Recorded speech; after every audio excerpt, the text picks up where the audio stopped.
प्रिय विद्यार्थियों, आज हम आवेदन पत्र यानी कि एडमिशन फॉर्म कैसे भरना है उसके बारे में इस वीडियो को देखकर जानकारी प्राप्त करेंगे। तो सबसे पहले यहाँ पर हमको लिखना है आवेदन पत्र सत्र यानी कि ईयर 2020-22-23 जो करंट ईयर है वो डालेंगे। इसके बाद आवेदन पत्र क्रमांक डालेंगे यानी कि एप्लीकेशन आईडी, जो कि आपकी फीस रसीद या आपने जो फॉर्म भरा होगा उसमें सबसे पहले आपको दिखाई देगा एप्लीकेशन आईडी, वह यहाँ पर हम डालेंगे आवेदन पत्र क्रमांक के आगे। इसके बाद प्रवेशित कक्षा का विषय यानी आपको कौन सी क्लास में एडमिशन लेना है वो यहाँ पर डालेंगे। जैसे कक्षा बीकॉम फर्स्ट ईयर में लेना है तो फर्स्ट ईयर, सेकेंड ईयर का सेकेंड ईयर, अगर थर्ड ईयर में आप प्रवेश लेना चाहते हैं तो यहाँ पर बीकॉम थर्ड ईयर लिखेंगे या बीए थर्ड ईयर लिखेंगे। फिर विषय यदि आपका वाणिज्य है तो वाणिज्य, कॉमर्स है, आर्ट्स है, कला है, जो भी आपका विषय है वो यहाँ पर लिखेंगे। फिर आपका वर्ष डालेंगे, जो हमने ऊपर डाला है वही, यानी प्रथम वर्ष में लेना है, सेकंड वर्ष में लेना है या कि थर्ड ईयर में लेना है वो यहाँ पर डालेंगे। और बीए प्रथम वर्ष के लिए आपका अपना जो विषय वर्ग का समूह क्रमांक है वो लिखेंगे।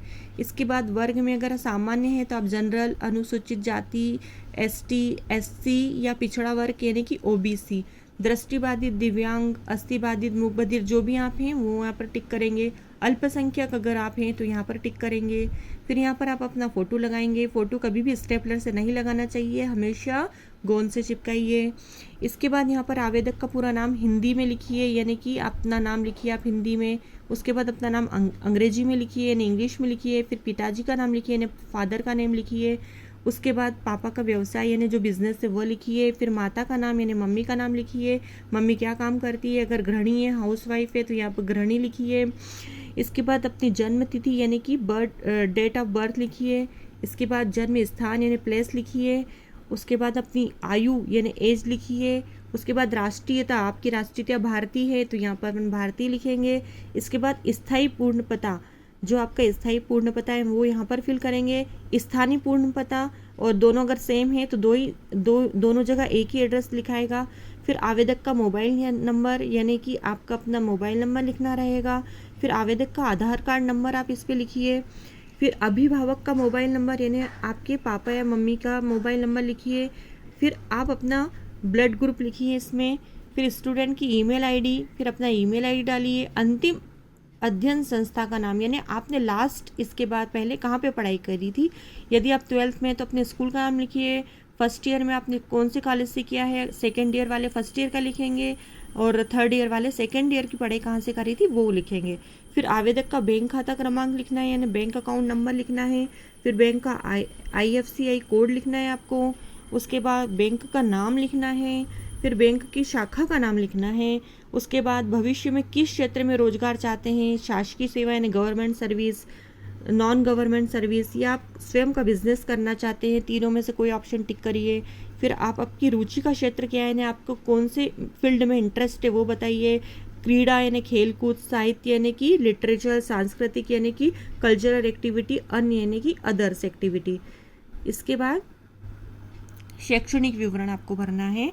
तो शैक्षणिक विवरण में आप सबसे पहले डालेंगे उत्तीर्ण कक्षा 10th में अपना अनुक्रमांक यानी होगा आपका रोल नंबर, नामांकन क्रमांक यानी एनरोलमेंट नंबर, वर्ष यानी ग्रेड, मतलब कि आपका वर्ष कौन से ईयर में आपने उत्तीर्ण किया और ग्रेड क्या आई है आपकी, first grade, second grade, A grade, B grade, C grade. फिर श्रेणी पूर्णांक यानी आपने फर्स्ट श्रेणी में उत्तीर्ण किया, सेकंड श्रेणी में या थर्ड श्रेणी में। प्राप्तांक यानी टोटल आपको कितने ऑब्टेन मार्क्स मिले हैं वो। उत्तीर्ण, अनुत्तीर्ण यानी कि आप पास हुए हैं या फेल हुए हैं। नियमित स्वाध्याय यानी कि आप रेगुलर थे या आपने प्राइवेट से किया है। शिक्षण संस्था का नाम यानी कि आपने 10th में कौन से स्कूल से पास किया है, 12th कौन से स्कूल से पास किया है उसका नाम लिखेंगे। फिर बोर्ड या विश्वविद्यालय का नाम, बोर्ड यानी कि आपने अगर माध्यमिक शिक्षा मंडल का नाम लिखा है तो माध्यमिक शिक्षा मंडल भोपाल लिखेंगे, या आपने CBSE से किया है तो उसका नाम लिखेंगे। जो भी आपके मार्कशीट में बोर्ड है वो लिखेंगे। सेम टू सेम ऐसे ही 12th का भी आप अपना रोल नंबर लिखेंगे, एनरोलमेंट नंबर लिखेंगे, वर्ष या ग्रेड लिखेंगे। श्रेणी पूर्णांक यानी आपको टोटल कितने में से मार्क मिले हैं, टोटल मार्क्स पूर्णांक। प्राप्तांक यानी ऑब्टेन्स मार्क। उसके बाद उत्तीर्ण, अनुत्तीर्ण यानी पास या फेल, नियमित स्वाध्यायी यानी रेगुलर और वो। इसके बाद शिक्षण संस्था का नाम और ये उसके बाद अगर आप first year, second year, final का भी, तीनों का भी आप इसमें भरेंगे इसके आगे डालकर, और वो भी इस तरह से आप भर लेंगे। इसके बाद आप यहाँ पर अपनी तारीख डालेंगे, फिर विद्यार्थी स्वयं के अपने हस्ताक्षर करेगा और अभिभावक यानी कि अपने पेरेंट्स के हस्ताक्षर करेंगे। यहाँ पर आप शुल्क भुगतान की रसीद या बैंक संख्या नंबर डालेंगे, जो भी आपकी रसीद का नंबर दिया है, भुगतान की आपने राशि जो की वो यहाँ पर डालेंगे और भुगतान की तारीख डालेंगे। इस तरह से आपका यह फॉर्म पूरा कंप्लीट हो गया है। और नीचे भी आप यहाँ पर अपना आवेदक का नाम डालेंगे और यहाँ पर कक्षा डालेंगे, विषय डाल देंगे, और बस इतना करके आप इसको छोड़ देंगे। इस तरह से आपको ये ग्रीन फॉर्म सबमिट करना है।